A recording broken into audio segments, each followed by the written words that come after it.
आई अगं सोड, इथून बाहेर आई पड सोड पहिले. ना. आई मला प्लीज सोड, मला जाऊ दे ना माझ्या केतू. काव्या, या पुढे त्या केदारचं नाव जरी तुझ्या तोंडून आलं ना तर माझ्यासारखं वाईट कोणी नाही. आई मला अगं लग्न करायचं, त्याच्यासोबत माझं लग्न नाही झालं ना तर मी जाऊन जीव देईन. आई कॉन्फर्ट फोडेन परत असं बोललीस तर. हे सगळं त्या तारिणीमुळे झालंय. तिच्यामुळे ही वेळ आली आपल्यावर. चांगलं जुळत होतं तुमच्या दोघांचं, बरोबर मध्ये आली. पण आज मी खांडेकरांच्या घरासमोर उभी राहून सांगते, तिचा संसार कधीच सुखाचा होणार नाही. एक दिवस असा येईल ना, हे खांडेकर स्वतः घराबाहेर काढतील तिला. एका आईचा तळतळाट घेतलाय तिने.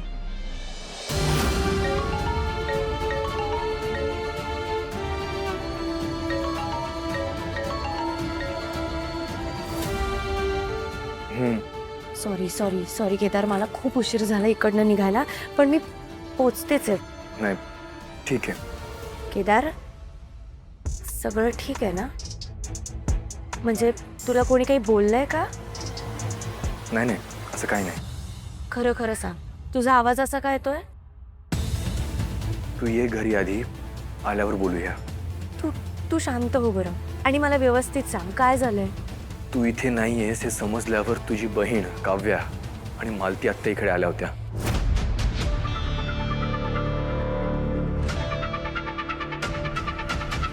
काव्याची मजल इथपर्यंत गेलीये? हो, आणि त्याच्यामुळे पद्मिनी काकू मला खूप बोलून गेल्या. मला बोलून गेल्यात ते ठीक आहे, पण त्याच्यापेक्षा ना जास्त राग मला त्या दोघींचा येतोय. अगं बॉस, तुझी आत्या आणि तुझी बहीण त्यांच्या स्वतःच्या स्वार्थामुळे तुझा संसार मोडायला निघाल्यात. आपलं सत्य आपल्याला जरी माहिती असलं तरी अशी कशी ही माणसं? आणि या माणसांसाठी तू एवढी वर्ष प्रेमाने सगळं काही केलंस, पण या माणसांना त्या गोष्टीची जरा पण किंमत नाहीये. त्यासाठी माझा वापर करून घेत आहेत. माझा काहीही रिस्पेक्ट न ठेवता ती काव्या हवं तेव्हा माझ्या अंगाशी उभी राहते.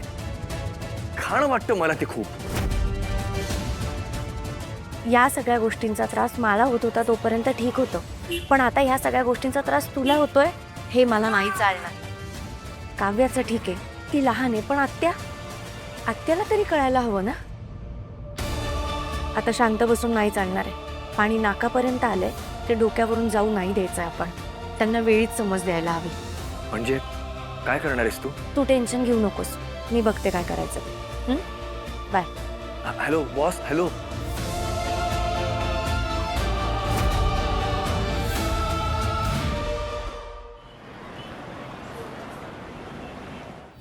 आता तिथे झालं ना ते जाऊ दे. इथे तोंड पाडून बसू नकोस. घरात कोणी विचारलं तर काय उत्तर द्यायचंय?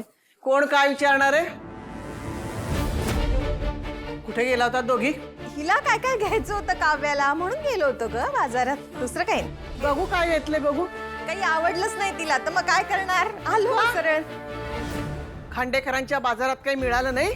खांडेकरांच्या बाजारात म्हणजे अगं त्यांच्या घरी कशाला जाऊ आम्ही? काही काय आई, काहीतरी काय. आणि पोरगी आहे ना बरोबर, तिच्या समोर काय खोटं बोलू हेच शिकवणार आहे तिला.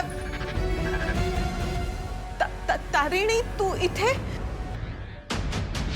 अच्छा, हिने कान भरलेत का? तिने कशाला कान भरायला हवेत? तू तिच्या नवऱ्याला तिथे जाऊन त्रास देशील आणि तिने सगळं सहन करावं? तिच्या जागी दुसरी कुणी असती ना तर तुझ्या काव्याची कानफट रंगून लाल केली असती. पण तारिणी आहे ना म्हणून समजावून सांगते. वाह तारिणी, काय मस्त नाटक करतेस ग. मस्त आवडलाय साळसूतपणाचा.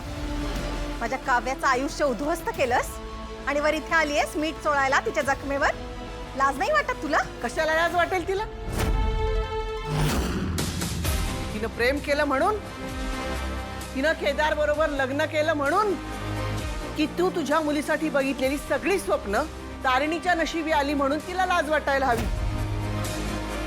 मालती, मला तुझ्याकडून ही अपेक्षा कधीच नव्हती. आई तू हिच्यासाठी माझ्याशी असं वागतेस? तुझ्या पोटच्या पोरीशी असं बोलतेस? ही मध्ये आली आहे काव्या आणि केदारच्या. मी कोणाच्याही मध्ये आलेली नाहीये. केदारचं प्रेम आहे तारिणीवर. माझंही आहे. त्यांनी लग्न केलंय. मला पण करायचंय ना. लग्न या शब्दाचा अर्थ तरी कळतोय का तुला? जन्मभर एकमेकांना साथ देण्याचं वचन दिलंय त्यांनी एकमेकांना. संसार सुरू झालाय त्यांचा आणि त्यांचा संसार मोडून तुला तुझ्या मुलीचा संसार तारिणीच्या जागी उभा करायचा आहे. अगं कुठून आले हे घाणेरडे विचार तुझ्या डोक्यात? मला वाटायचं सौभाग्याची खरी किंमत तुझ्यापेक्षा चांगली कुणालाच माहित नसणार. नाहीच माहिती, कारण अख्खं आयुष्य एकटीने काढणं काय असतं ना हे नाही कळणार कोणाला. एक आई म्हणून पोरीचं प्रेम मिळवून देते तिला. काय चुकीचं करते मी? प्रेम ही काय बाजारात मिळणारी वस्तू आहे का?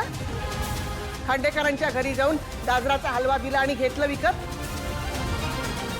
तुला काय वाटतं तू काव्याला केदारवर लादत राहिलीस तर त्यांचा संसार सुखाचा होणार आहे? केदारच्या मनात तारिणी आहे हे विसरू नकोस. काव्या, अगं कशासाठी करताय तुम्ही हे सगळं? पैशासाठी. कारण खांडेकरांचा पैसा अडका जसा निशीला मिळालाय ना तसा काव्याला मिळावा म्हणून. हो ना? माझ्या पोरीला वडील नाहीयेत म्हणून तिला श्रीमंत घरात सून म्हणून जाण्याचा अधिकार नाहीये? आहे ना. जगातल्या सगळ्या सुखांवर तुझ्या काव्याचा अधिकार आहे.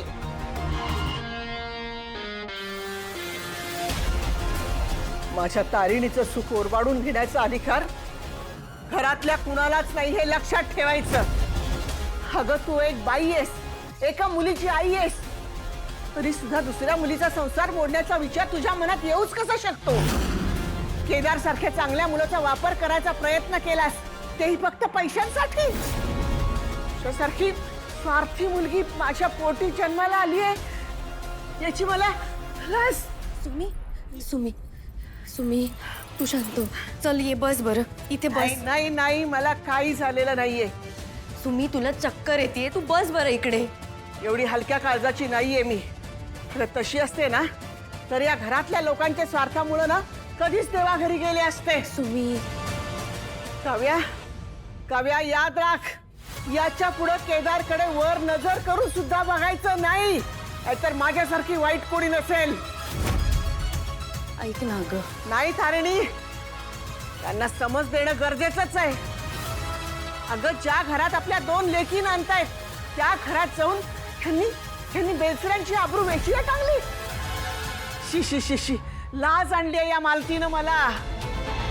आणि मालती, यापुढे जर तू खांडेकरांच्या घरात पाऊल टाकलंस ना तर तुला आणि तुझ्या या मूर्ख मुलीला बेलसरांच्या घराची दारं कायमची बंद होतील हे ध्यानात ठेवायचं.